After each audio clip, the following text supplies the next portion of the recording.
Assalamualaikum warahmatullahi wabarakatuh. Kami mahasiswa dari Universitas Islam Negeri Raden Intan Lampung.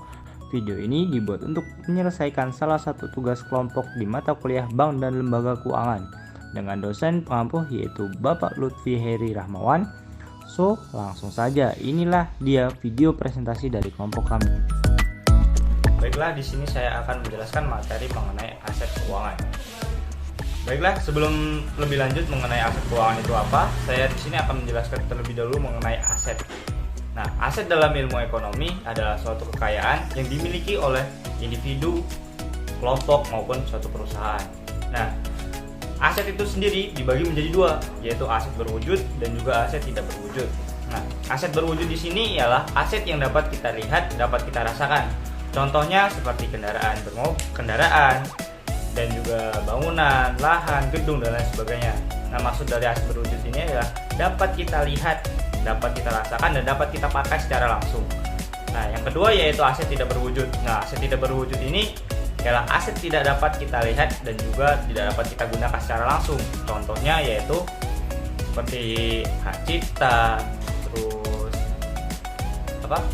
hak lain sebagainya. Baiklah, selanjutnya yaitu aset keuangan. Aset merupakan kepemilikan atas suatu barang yang memiliki nilai tukar. Dan sedangkan untuk aset keuangan ini termasuk ke dalam salah satu jenis aset tidak berwujud. Apa sih contoh-contoh dari aset keuangan? Dan yang pertama yaitu ada aset kredit. Dan yang kedua ada obligasi.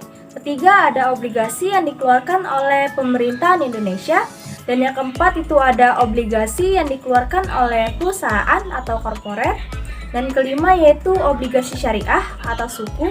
Dan yang keenam yaitu adalah saham. Oke, untuk materi selanjutnya yaitu perbedaan aset berwujud dan aset keuangan.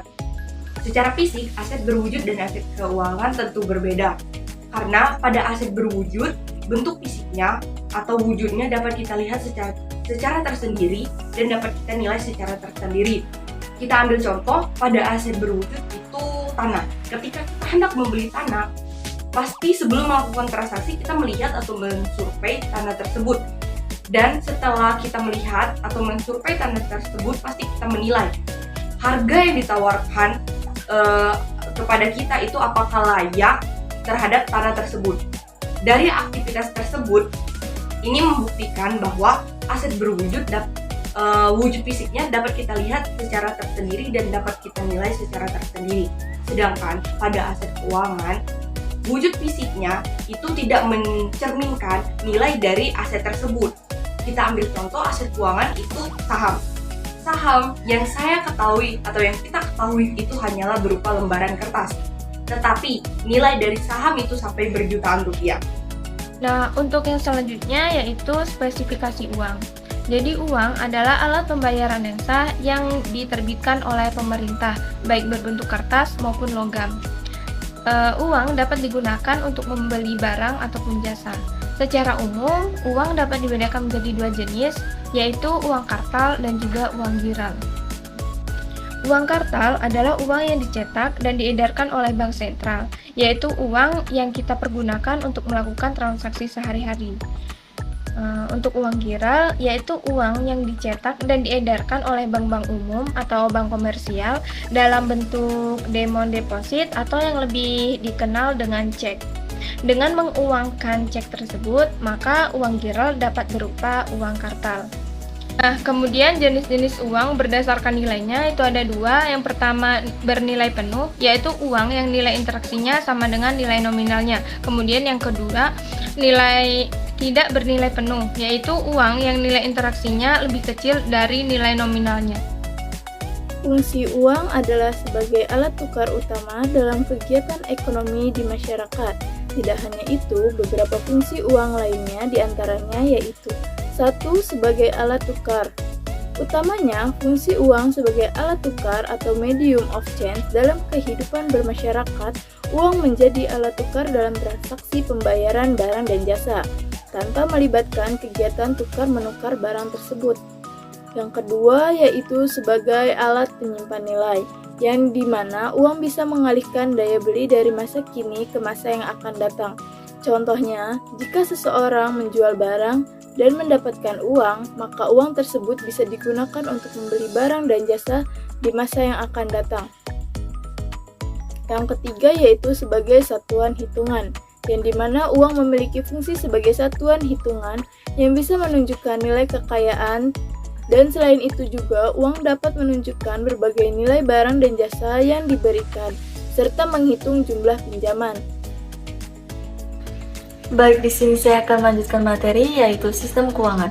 Sistem keuangan adalah suatu komponen yang mendominasi dan berpengaruh pada kondisi ekonomi suatu negara yang apabila memiliki gangguan, maka dengan adanya gangguan tersebut akan mempengaruhi suatu kegiatan perekonomian. Sistem keuangan di sini memiliki 3 komponen yang saling bekerja sama. Yang pertama yaitu lembaga keuangan. Lembaga keuangan adalah badan usaha atau lembaga yang bergerak di bidang keuangan yang menghimpun dana dari masyarakat dan menyalurkan kembali dana dari masyarakat dalam bentuk kredit, pinjaman, atau pembiayaan dana, sehingga diperlukan pengawasan dan dijaga oleh lembaga pengawas dan pendukung dalam beroperasi. Yang kedua, ada lembaga pendukung dan pengawas. Lembaga pendukung dan pengawas dalam sistem keuangan Indonesia memiliki lembaga yang dengan wewenang masing-masing sebagai berikut. Yang pertama yaitu Bank Indonesia. Lembaga yang memiliki wewenang menjaga kestabilan nilai tukar mata uang rupiah dengan mata uang asing. Yang kedua ada Otoritas Jasa Keuangan atau OJK. Di sini OJK memiliki wewenang mengawasi terhadap seluruh lembaga keuangan dan terhadap pasar modal, serta pihak lain yang terkait dengan pasar modal. Yang terakhir yaitu Lembaga Penjaminan Simpanan atau LPS, yaitu lembaga yang menjamin dana deposan yang tersimpan di bank dengan tujuan untuk mendukung operasi bank di saat bank mengalami gangguan beroperasi.